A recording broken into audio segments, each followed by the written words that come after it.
Rey Hernandez is a co-founder of the Edgar Mitchell Foundation for Research on Extraterrestrial and Extraordinary Experiences. He's also an editor and contributor to the anthology Beyond UFOs, The Science of Consciousness and Contact with Non-Human Intelligence. His own experiences involving remarkable healing, non-human entities, and UFOs has led him to develop the hypothesis that a variety of contact modalities, usually considered distinct phenomena, are all related.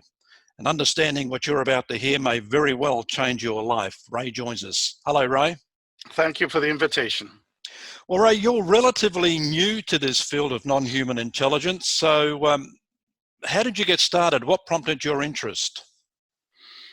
It started in March of 2012 when my wife and I had an experience in our living room with an energy being that healed our 15-year-old Jack Russell Terrier, who we were going to be euthanizing later that afternoon.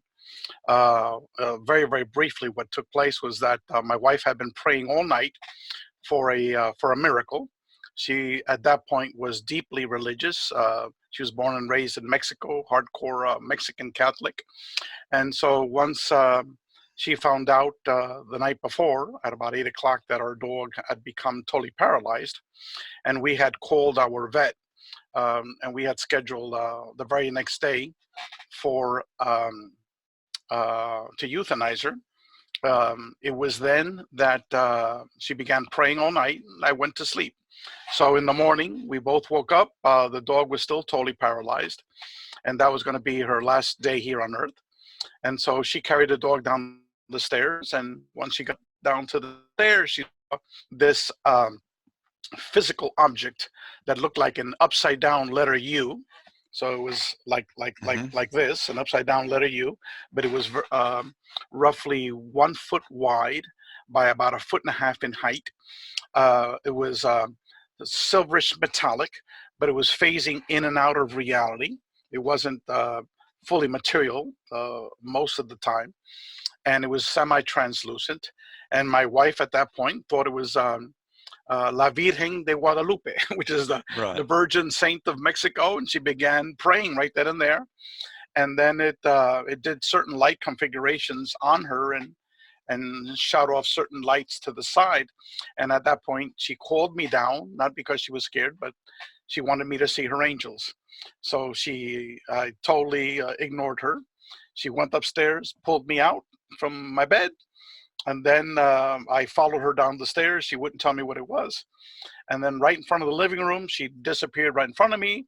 The dog had disappeared. And all of a sudden, I had no peripheral vision whatsoever. It was only in a certain area I could see. Everything else was all dark. And there is what I now describe as an energy being. And let me describe it to you. It was roughly 2.5 feet wide by about 1 foot in height, made up of numerous colors, vibrating like in a mirage in a desert. You know, it was moving like that, semi-transparent. And then this being, immediately when I saw it, just totally controlled my consciousness to the point where I didn't care that my wife had disappeared, the dog had disappeared. I looked at it, I stared at it, and I said, bullshit. This is what you got me up for this crap, you know? And then I turned around. I said, I'm going to go to sleep. I turned around. I walked up the stairs. I went to my bed and immediately knocked me out. 45 minutes later, when I woke up, I was now fully conscious. And I ran down the stairs, and my wife, poof, popped back into reality, looked down, saw that the dog was running around, and she started celebrating in the middle of the living room. And the dog was completely healed to even before when she had become very, very ill, because for 2 years she had severe arthritis. She couldn't run, she couldn't jump, she was walking around gingerly, but now she was back like a teenager, running around the entire living room and house. And so, and then 2 months later, my wife had missing time. We didn't know what that was until 6 months later, when after our third major event, we had found out the name of this organization called MUFON. We had called MUFON to investigate our case because we were seeing UFOs left and right. having all of these paranormal experiences. And so this elderly lady who was a retired school teacher came by with her husband. Her husband is a retired hurricane center scientist here in Miami. And she was the one that said, what happened to your wife is she had missing time, because I didn't know what that was until that point. And then because my wife for 45 minutes had no idea where she had gone. And so what happened after that experience, then my wife would call down her angels in the evening, especially one month that she stayed an entire month in Mexico. And lo and behold, each time this big gigantic UFO would appear. Wow. And So then, so your wife had the ability to consciously connect with these beings. yes, correct. And that happened numerous times. And it was quite instantaneous. I mean, within a few minutes, these large UFOs would appear. And then one time she saw these three humanoid looking beings that were 7 to 8 feet tall. They dressed in white monk's robes, and they floated right in front of her up to a certain point, and then they disappeared.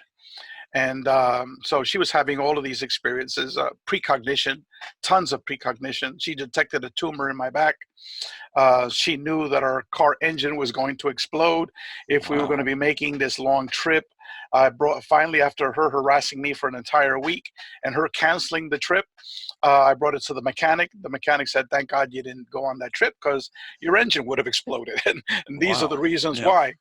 And so, and by coincidence, we were going to go to our very first UFO conference, and Kathy Martin was going to be there, and Grant Cameron was going to be there, and Denise Stoner was going to be there. I think 3 of the people that you interviewed, and also this other lady, a researcher, her name is Yvonne Smith. So it was about a 3.5-hour trip from where we lived in Miami. So, you know, it was canceled because of she just refused to go. Then I had to reinstate it again. So that was right before our very first UFO conference. So she had tons of these precognition abilities. And then what happened was 6 months after my initial experience in the living room, I called on my first UFO. And within 15 minutes, this huge, gigantic UAP showed up, and it was the size of a small football stadium. And there was telepathic communication back and forth. My daughter got to see it because it, whatever this intelligence was, put the voice of my daughter in my head that she wanted to see it. So I ran to the window. I started calling down my daughter, and she got to see it. As I said before, there was 3 friends of mine got to see it as well.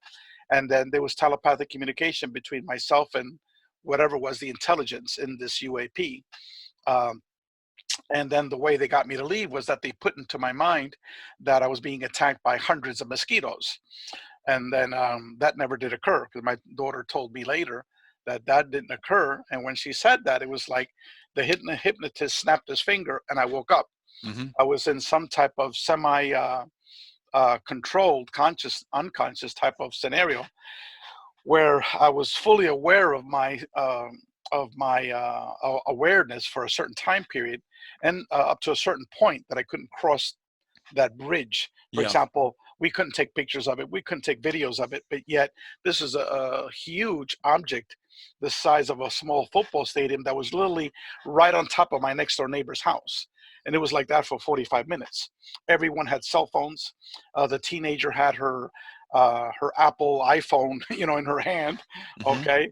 And so there was that type of controlling of your consciousness during all of these experiences. And then after that experience began 2.5 years of nonstop paranormal experiences for me.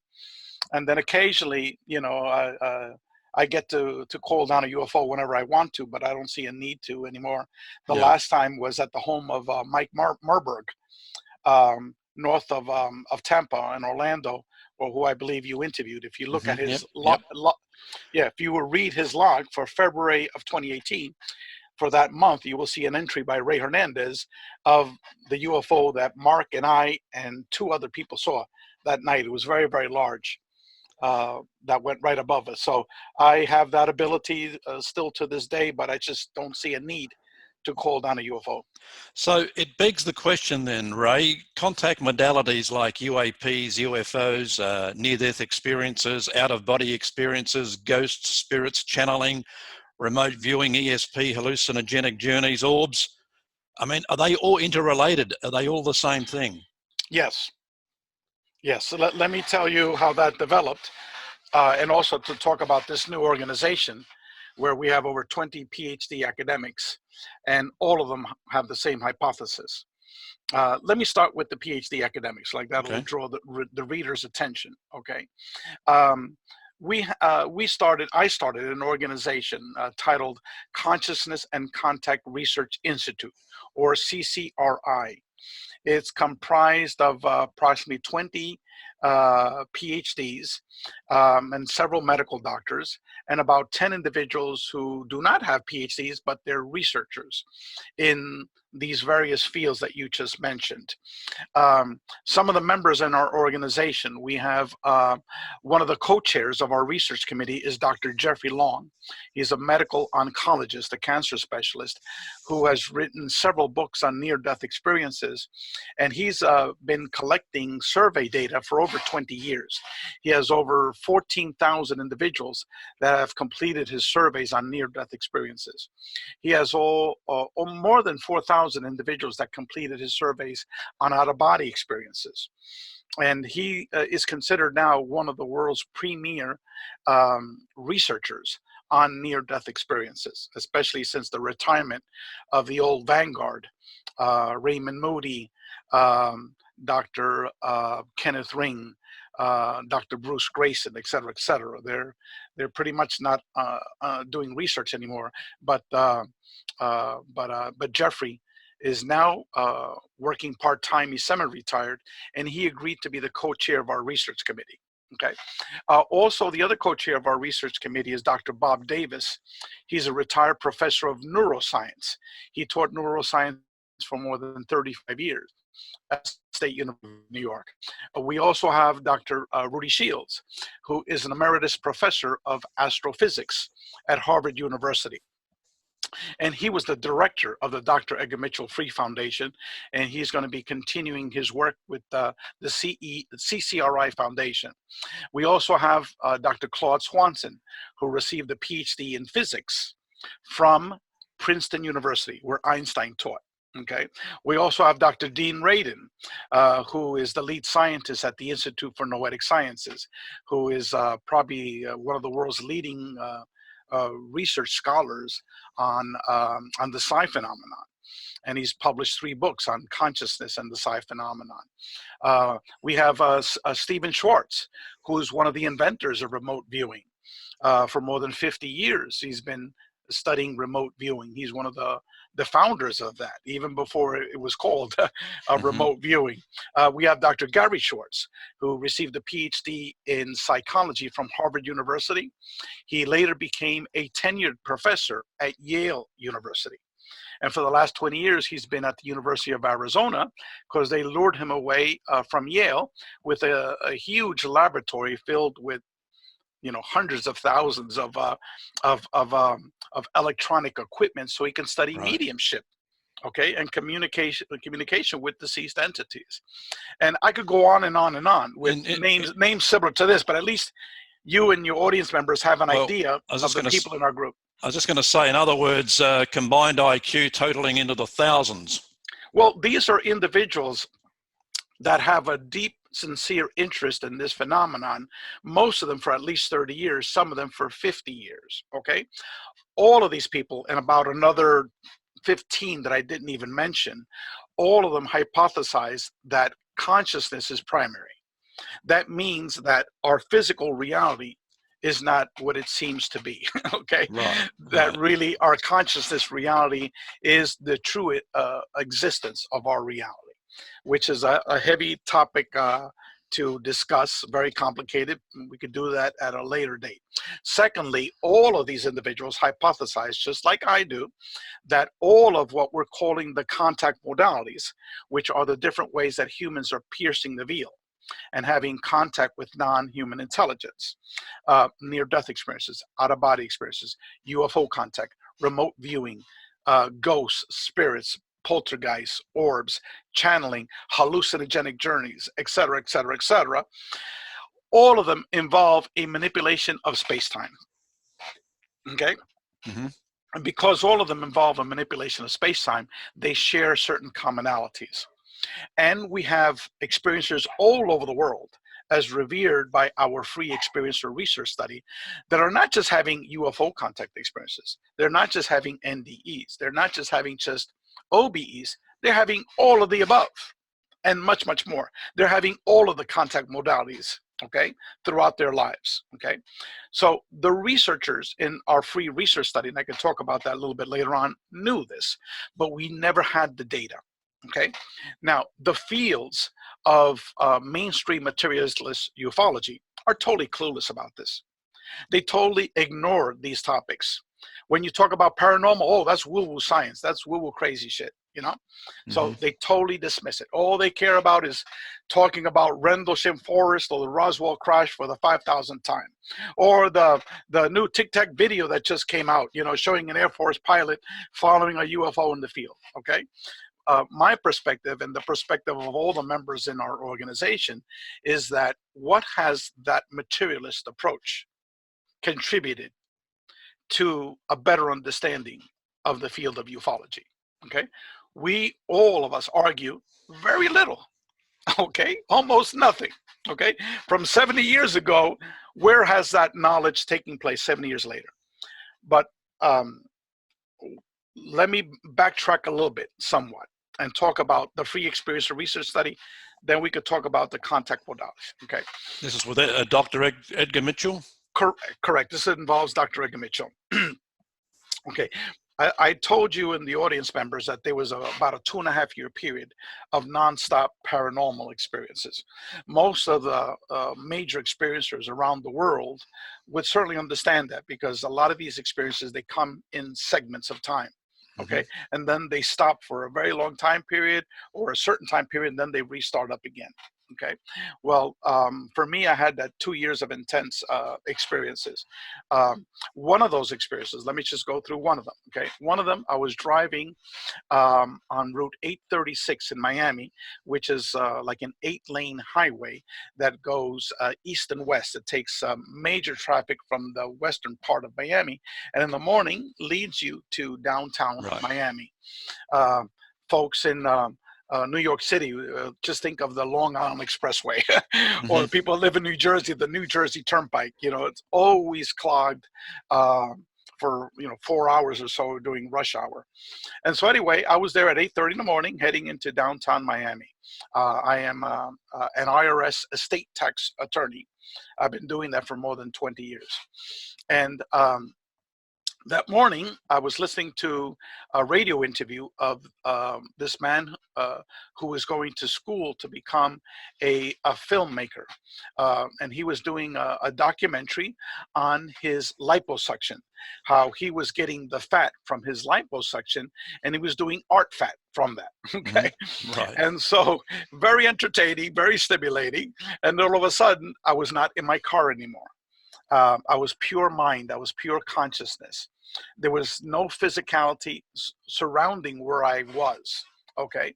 And so, and this was very, very quickly, the scenarios changed.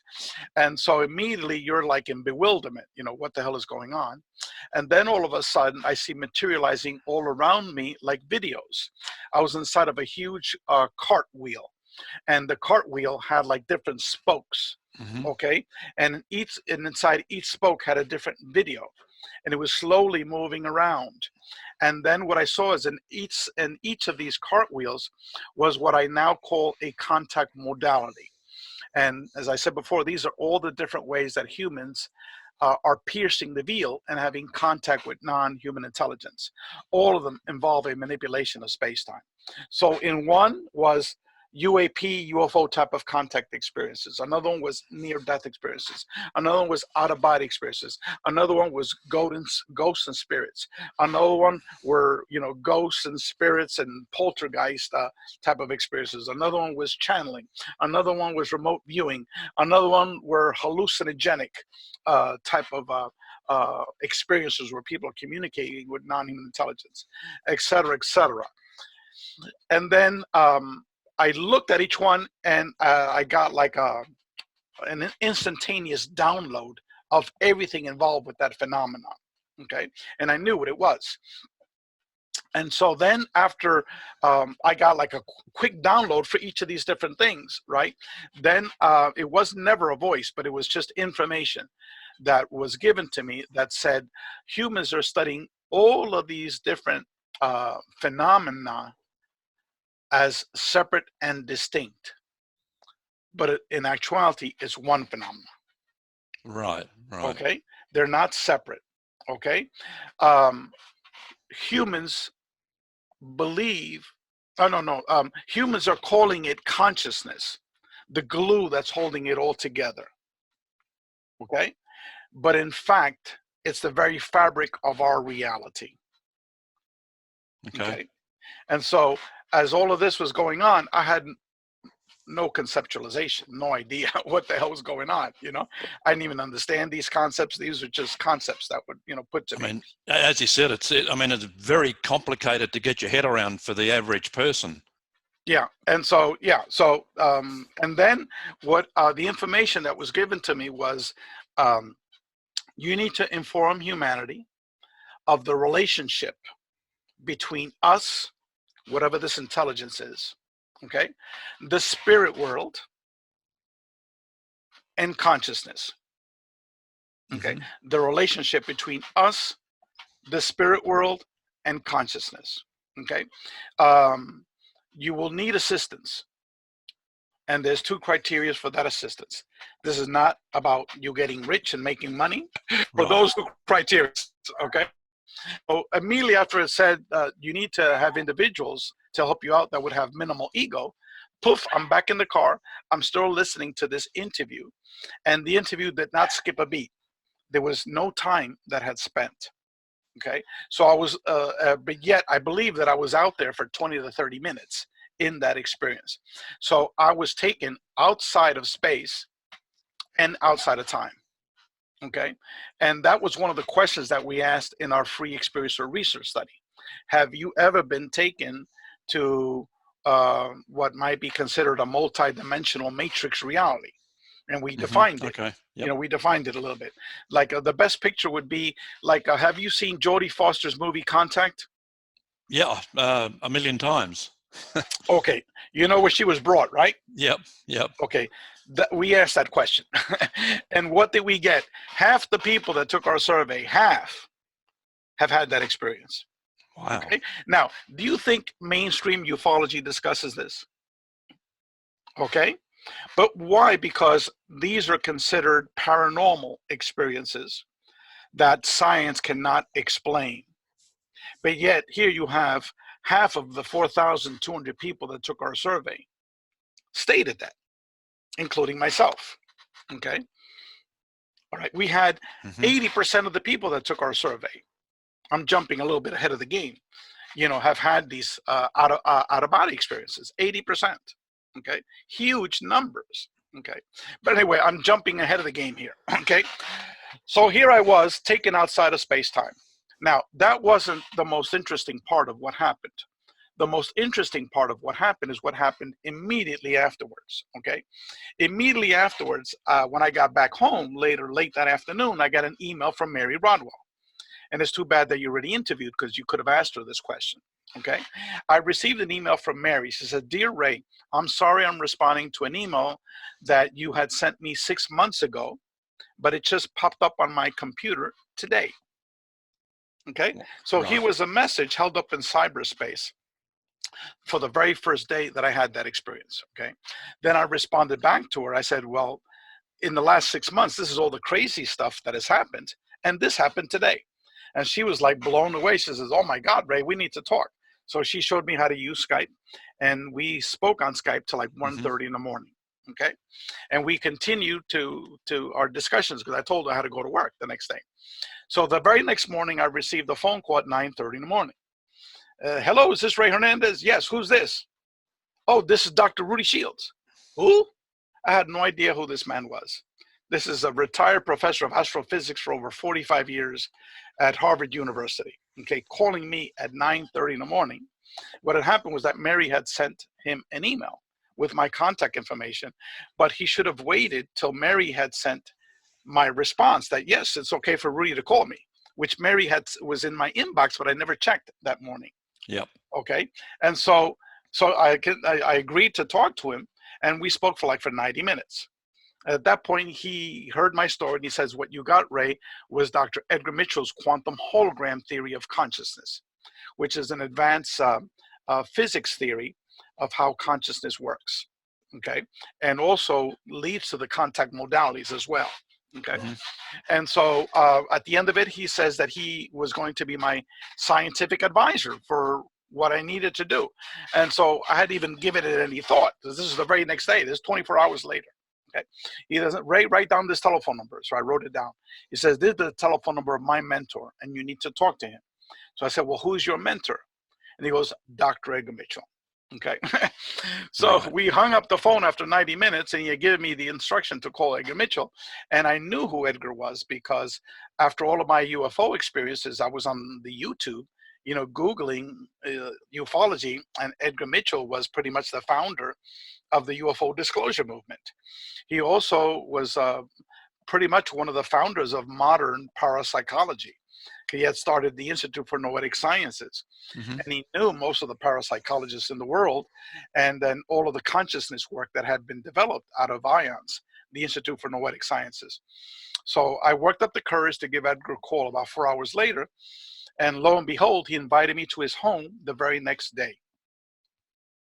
So here I was, 24 hours after my experience. I was at the home of Edgar Mitchell. He only lived 90 minutes away in Lake Worth, Florida. Yep. And there I spent the entire day with Edgar, and he told me all about his life, all the details. And I subsequently became very good friends with Edgar, and I was at his home more than 20 different times. And I've got, photos to prove that as well, in case anyone is saying that. Well, Yeah. anyway, after that, Edgar told me that the experience that I had, which also involves some physics, equations popping in and out and that sort of thing. He says, Ray, what you had gotten was my quantum hologram theory of consciousness. Okay. And then he went on to explain it. And then he says, Rudy and I already discussed it. We have decided that we will be your scientific advisors whenever you decide to move forward with your mandate. And at that point, this was 48 hours later. I had no idea what the hell this man was talking about. Mm-hmm. Okay. And I thought he was a little off the rocker, and so I then left his home. I emailed Mary. We had a Skype conversation, and I told her everything that happened. And he says, look, if I ever do decide what I want to do, would you like to join us? And she said yes. So it was like about a week later, she says, Ray, I've got the name for it. So she gave me that name, Free. Mm-hmm. Okay. A few days later, which was on a Sunday morning, I woke up, Saturday morning, I woke up and I had the whole research methodology for the world's first comprehensive academic research study of UFO contact experiencers. I wrote out all the details. It was like 3 or 4 pages in length, Right. with all the topic categories of what would be asking in this methodology. And lo and behold, we had all these PhD academics that were interested in joining us. Dr. John Klimo became the co-chair. Dr. John Klimo taught research methodology and was a professor of psychology for 45 years. And he was also one of the few professors to be a tenured professor whose main focus of interest was the paranormal. And you just don't see that, these days. And then the other co-chair was Dr. Bob Davis. He had just recently retired as a professor of the brain, a professor of neuroscience. Mm-hmm. He became the other co-chair with myself. So the 3 of us became the co-chairs of this research study. And then we brought in people like Kathy Martin, like Barbara Lamb, like Denise Stoner, like Leo Sprinkle, with the second we had, so we can get the baseline of the experiencers, so we can get the minds of the academics with the knowledge of the researchers together. How do we go about doing this study? And it took us about 6 months to develop that methodology. And lo and behold, we developed 3 surveys, 2 quantitative, 1 qualitative. For the quantitative survey, we wound up with 4,200 responses from over 100 countries. And then in the qualitative survey, we developed 70 open-ended questions. And for that, we had about 1,400 responses. We received more than 10,000 pages of responses. So this is a huge, massive endeavor. Was any, I mean, this type of data, was this available before you did the study anywhere? No, no one had it. No one.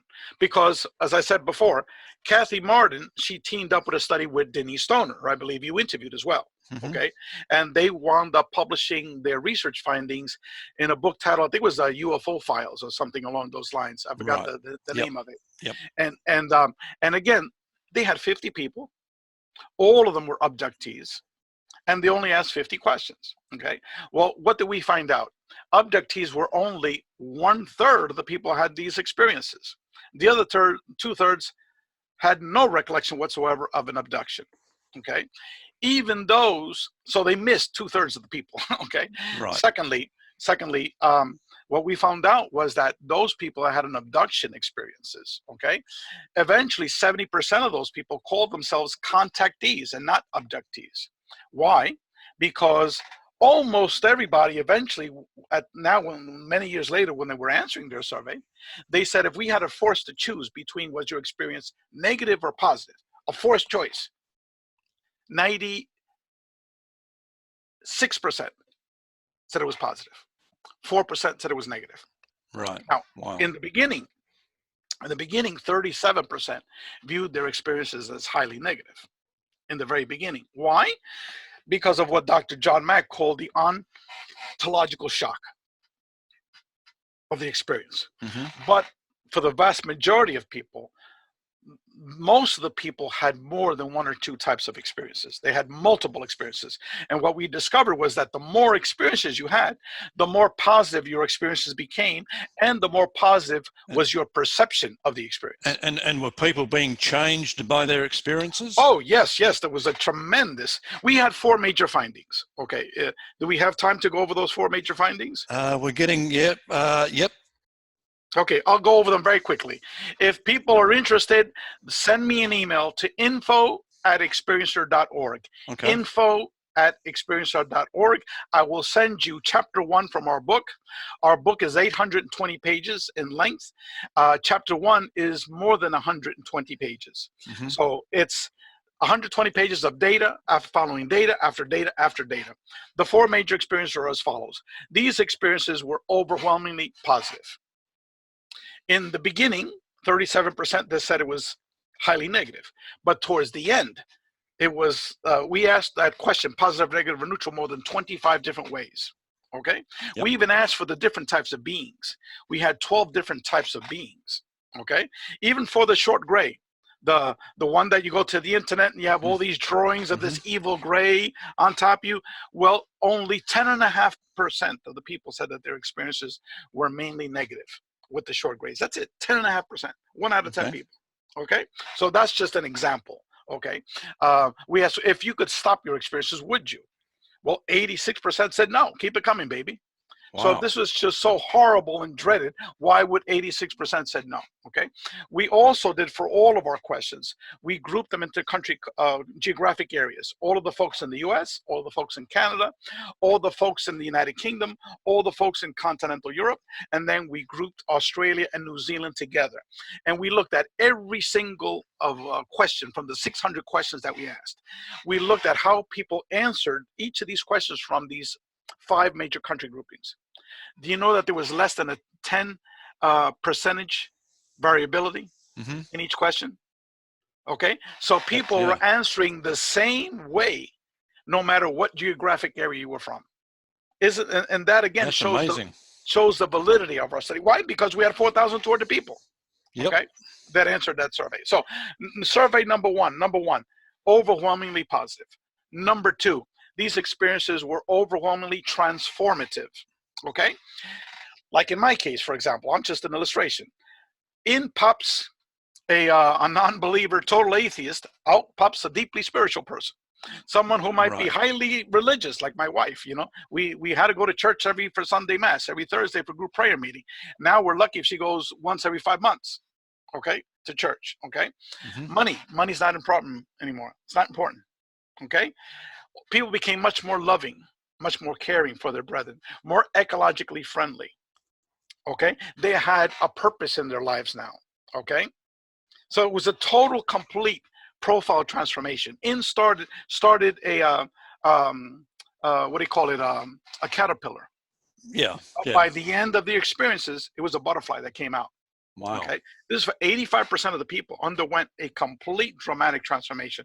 We have all that data in our book. Again, this is not 1, 2, or 3, or 4, or 5 people. These are thousands of people. The third major finding, while people perceive ufology to be mainly a materialist phenomenon, well, we discovered that material aspects of this phenomenon were quite minuscule.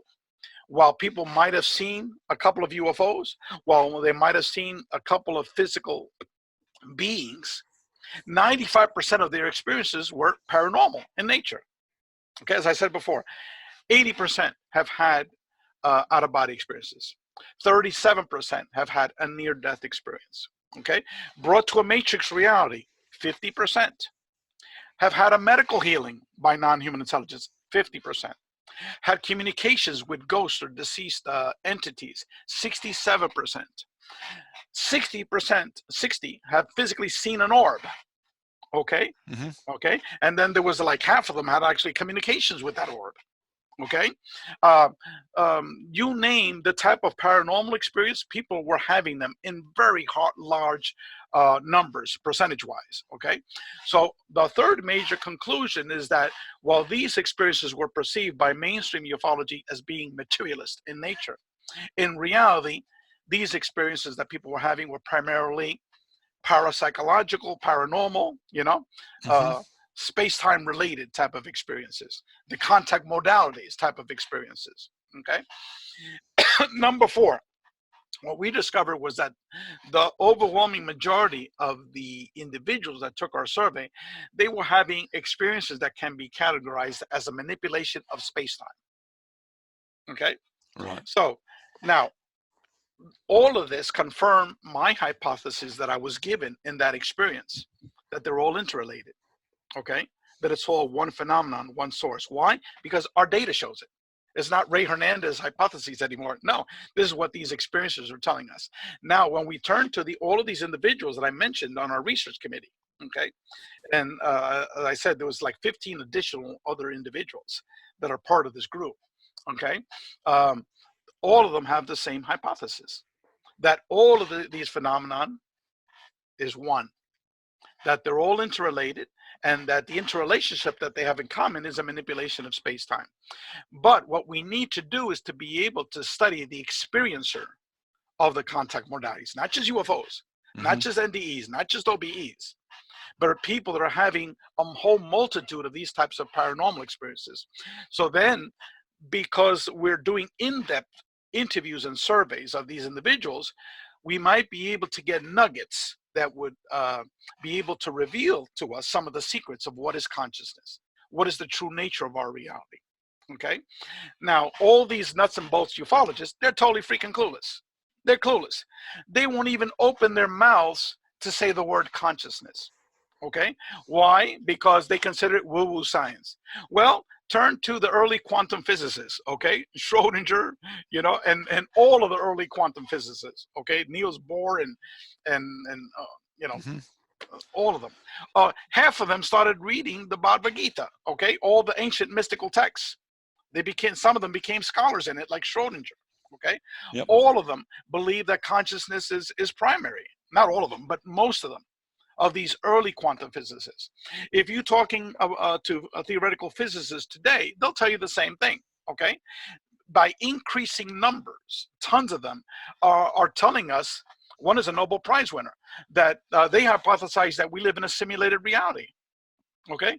What the hell does a simulated reality mean? That means that we don't live in physical reality, that we're multi, okay? We have 3 tenured theoretical physicists at MIT, all super well known. All of them believe in a simulated reality thesis. Wow. We've got professors at Caltech, we got professors at Berkeley, all over the world that are now coming out of the closet, okay, that are saying this. There was one professor, that just came out recently. I think it was very famous theoretical physicist, Carroll. who's in the internet all over the place. Okay, he just came out recently about the possibility of us living in a simulated reality, and he hadn't come out in the open for it because of fear and ridicule from his colleagues. But here's a man who's been nominated for the Nobel Prize in Physics, several times before. Yeah. So, right. Ray, we're getting pretty close to the end. yep. There's just a couple more things I wanted to ask you. Is this a big jigsaw puzzle that humanity has been given to figure out? Of course, it's a big jigsaw puzzle. It's what we're doing in our organization, CCRI, Consciousness and Contact Research Institute. We're going to be laying out a new paradigm for understanding the relationship between consciousness and the contact modalities and non-human intelligence. It's a totally new paradigm. So it is a big jigsaw puzzle. Right now, we're all totally freaking clueless as to what the hell is going on, okay? Even Dean Radin, who has the highest respect for this field of parapsychology and the psi phenomenon, who many UFO buffs clearly know the name, okay?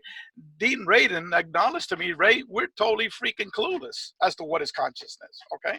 So we're giving little nuggets, but I believe, we all believe that the experiencers holds the key that would open the door to be able to extract some of this golden nugget as to what is the true nature of our reality.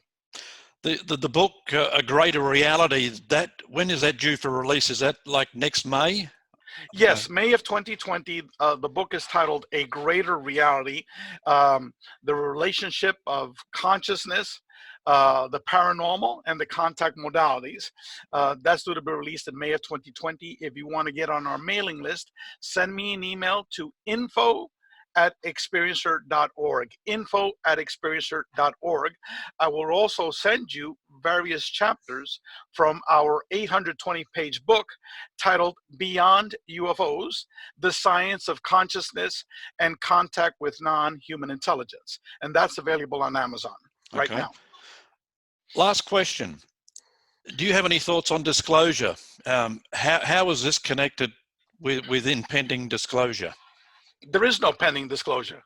Disclosure is happening right now. Okay. My book has 4,200 people that have disclosed the reality of what's going on. Okay. You don't need the federal government to tell you what's going on. So no, I rather believe a fellow experiencer who I meet all the time, who email me all the time, tell me about their multidimensional experiences. That's true disclosure. True disclosure is taking place from the bottom up. No, disclosure is taking place. We don't need the federal government to tell us about disclosure. All you need to do is to talk to experiencers.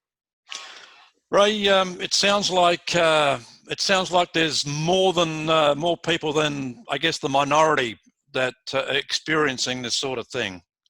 Every day I get 2 or 3 that send me emails. Today I was one with a person who's a major investment banker. He lives on the Upper East Side. I mean, we're talking big mega bucks, okay? 2 days ago, I talked with a medical doctor, a pediatrician, okay? Last week, I spoke with a retired attorney who, again, made a lot of money, and he's, fully retired now. And and these are just professionals. But in terms of non-professionals, regular people, all the time, people are emailing me, and I talk to them. That's the only redeemable quality of going to a UFO conference, okay? The reason I go and I get invited and I decide to go to a ufology conference is to meet experiencers, because it's the experiencers that they don't have a belief. They know. They have a knowingness, okay? So that's why I go to these conferences, to meet the wonderful experiencers. Okay. Ray, it's been a fascinating discussion. We'll have to sit down again shortly and talk. But good luck with it, and keep us posted on what goes on. Thank you very much, and I apologize for my bluntness, but at this point, I don't have time to waste, with bullshit. Yeah. I'm just telling you what the highest level of science that's studying this phenomenon is saying, and that I'm very blunt, but that's how I believe. That's what I know. It's not what I believe. That's what I know. Okay. Ray, thank you. Thank you very much. Rey Hernandez joining us.